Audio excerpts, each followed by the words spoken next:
Oke, halo semuanya, perkenalkan nama saya Imade Wistika Adipalguna dengan NIM 21010202009 dari Primakala University. Nah, pada kesempatan kali ini saya akan menjelaskan materi dari kelas Disaster Recovery yang saya dapat, yaitu Vulnerability Assessment. Kita langsung mulai saja. Untuk yang pertama adalah definisi. Nah, apa itu vulnerability assessment? Vulnerability assessment adalah proses sistematis untuk mengidentifikasi, mengukur, dan mengelompokkan kerentanan dalam suatu sistem, jaringan, atau organisasi.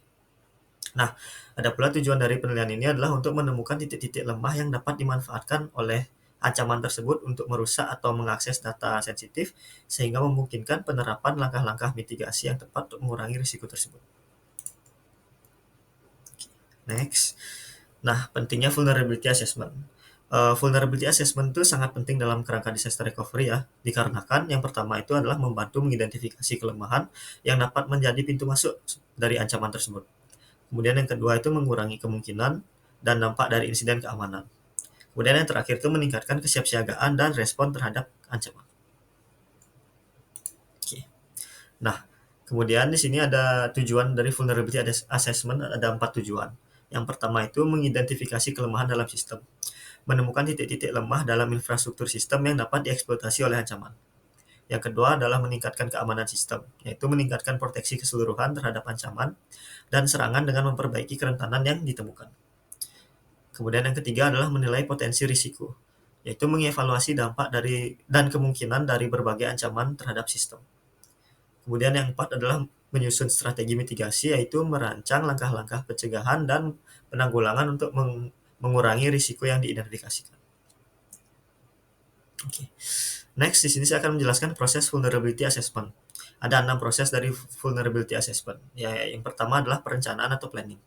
Yang kedua adalah identifikasi. Yang ketiga adalah penilaian. Yang keempat analisa. Yang kelima perbaikan. Dan yang terakhir adalah monitoring dan review. Nah, kemudian untuk yang pertama itu perencanaan atau planning. Tahap perencanaan mencakupi penetapan tujuan dari vulnerability assessment. Itu pengidentifikasian sumber daya yang akan dievaluasi.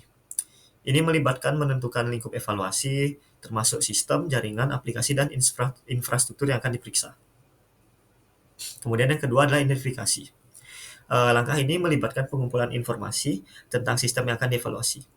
Ini termasuk pengumpulan informasi tentang konfigurasi sistem, aplikasi yang digunakan, versi perangkat lunak, dan komponen infrastruktur lainnya yang dapat berkontribusi terhadap kerentanan.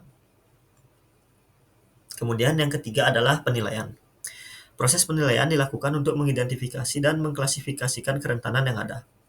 Ini dapat melibatkan penggunaan alat-alat otomatis atau yang disebut sebagai vulnerability scanning tools yang akan saya jelaskan di slide selanjutnya.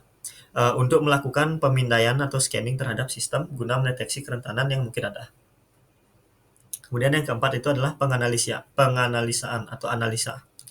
Setelah kerentanan diidentifikasi, langkah selanjutnya adalah menganalisis tingkat risiko yang terkait dengan setiap kerentanan tersebut. Hal ini memungkinkan penentuan prioritas perbaikan berdasarkan potensi, dampak, dan kemungkinan penyalahgunaan atau exploitation yang mungkin terjadi. Kemudian yang kelima adalah perbaikan. Langkah ini melibatkan tindakan untuk mengurangi atau menghilangkan kerentanan yang telah diidentifikasi. Ini bisa berupa penerapan patches atau perbaikan keamanan, konfigurasi ulang sistem, atau implementasi langkah-langkah perlindungan tambahan yang sekiranya diperlukan. Kemudian yang terakhir adalah pemantauan dan penilaian ulang atau monitoring dan review yang biasa disebut oleh banyak orang. Nah, setelah perbaikan dilakukan, penting untuk memantau sistem secara teratur untuk memastikan bahwa kerentanan yang tidak muncul kembali atau tidak ada kerentanan baru yang muncul. Evaluasi ulang atau yang disebut vulnerability assessment perlu dilakukan secara berkala sesuai dengan kebutuhan organisasi. Oke, next. Di sini saya akan menjelaskan metodologi dari vulnerability assessment. Nah, dalam proses vulnerability assessment terdapat beberapa metodologi yang umum digunakan untuk mengevaluasi keamanan sistem. Antara lain itu ada network scanning, vulnerability scanning, dan penetration testing. Nah, untuk yang pertama, apa itu network scanning? Network scanning itu mengidentifikasi perangkat dan layanan yang aktif dalam jaringan untuk menemukan kerentanan yang mungkin ada. Dari network scanning, sesuai pada namanya, dia akan melakukan scan pada jaringan. Kemudian, vulnerability scanning, yaitu melakukan pemindaian terhadap sistem dan aplikasi untuk mencari kerentanan yang telah diketahui dan dapat dieksploitasi. sesuai dengan namanya juga vulnerability scanning. Jadi dia akan melakukan scan untuk memindai kerentanan sistem. Yang ini biasanya dilakukan dengan alat-alat otomatis yang akan saya jelaskan selanjutnya.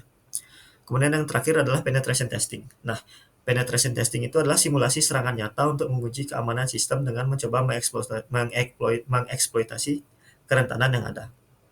Jadi secara garis besar maksud dari penetration testing itu adalah kita akan menggunakan vulnerability yang setelah ditemukan dengan vulnerability scanning, proses vulnerability scanning sebelumnya itu akan disimulasikan serangan nyata untuk menguji keamanan sistem dari aplikasi maupun sistem.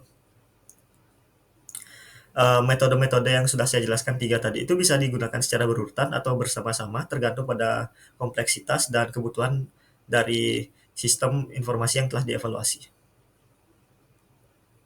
Oke. Nah, ini adalah alat-alat dari vulnerability assessment. Nessus yang pertama itu ada Nessus. Nessus itu adalah sebuah alat pemindaian atau scanning tool yang sering digunakan untuk mendeteksi kerentanan di jaringan dan sistem komputer. Ini merupakan salah satu alat yang bisa digunakan sebagai vulnerability scanning. Yang kedua adalah OpenFast, platform pemindaian open source yang mirip dengan Nessus juga, digunakan untuk mengidentifikasi kerentanan dalam infrastruktur IT. OpenFast juga bisa digunakan sebagai vulnerability scanning. Yang ketiga adalah Qualys, yaitu solusi cloud-based yang menyediakan layanan pemindaian dan manajemen keamanan untuk mengidentifikasi dan mengevaluasi kerentanan. Kemudian ada Nmap. Nmap merupakan alat pemindaian jaringan yang digunakan untuk menemukan perangkat yang terhubung ke jaringan serta mengidentifikasi layanan dan protokol yang berjalan. Jadi secara singkatnya Nmap ini merupakan sebuah network scanning tools. Kemudian yang terakhir adalah Metasploit. Metasploit adalah framework yang digunakan untuk pengujian penetrasi atau penetration testing yang dapat digunakan untuk mengeksplorasi dan mengeksploitasi kerentanan yang ditemukan. Nah, Metasploit ini merupakan salah satu alat yang digunakan sebagai digunakan oleh metode penetration testing yang saya jelaskan sebelumnya. Oke, next.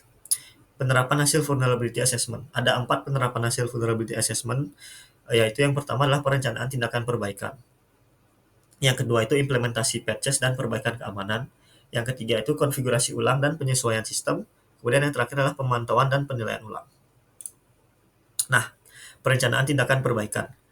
Apa itu perencanaan tindakan perbaikan? Jadi setelah kerentanan diidentifikasi dan risiko telah dievaluasi, langkah pertama adalah merencanakan tindakan perbaikan yang diperlukan. Ini meliputi penentuan prioritas berdasarkan pada tingkat risiko dan potensi dampak dari masing-masing kerentanan. Kemudian yang kedua itu ada implementasi patches dan perbaikan keamanan, yaitu salah satu tindakan yang umum dilakukan untuk menerapkan patches keamanan yang telah dirilis oleh vendor untuk menutup celah keamanan dalam perangkat lunak atau sistem operasi kita. Hal ini dapat mengurangi risiko yang terkait dengan kerentanan yang telah ditemukan. Kemudian konfigurasi ulang dan penyesuaian sistem. Nah, terkadang perlu dilakukan konfigurasi ulang pada sistem atau aplikasi untuk memperbaiki pengaturan keamanan tidak tepat atau terlalu longgar yang dapat dieksploitasi oleh serangan. Jadi secara singkat konfigurasi ulang ini adalah kita merekonfigurasi ulang sistem yang telah kita gunakan tersebut dan melakukan penyesuaian sistem lagi. Jadi bukan hanya memperbaiki tapi kita juga mengkonfigurasi ulang agar vulnerability yang ditemukan sebelum-sebelumnya itu dapat dipastikan juga apakah sudah hilang atau masih ada. Kemudian yang terakhir itu adalah pemantauan dan penilaian ulang. Nah, setelah tindakan perbaikan diimplementasikan, penting untuk terus memantau sistem secara teratur untuk memastikan bahwa kerentanan telah ditangani dengan baik dan tidak ada kerentanan baru lagi yang muncul. Jadi tidak ada surprise lagi untuk sistem kita. Evaluasi ulang vulnerability assessment perlu dilakukan sesuai dengan jadwal yang telah ditetapkan. Jadi secara berkala atau dijadwalkan, schedule, setelah perubahan signifikan pada infrastruktur IT. Jadi secara garis besar kita juga harus memerlukan untuk monitoring dan penilaian ulang. Apakah ada kerentanan tersebut apakah muncul lagi atau ada kerentanan baru yang muncul. Jadi agar tidak muncul hal-hal seperti tersebut. Oke. Next, dari kesimpulan. Jadi vulnerability assessment adalah proses penting untuk mengidentifikasi dan mengatasi kerentanan dalam sistem IT.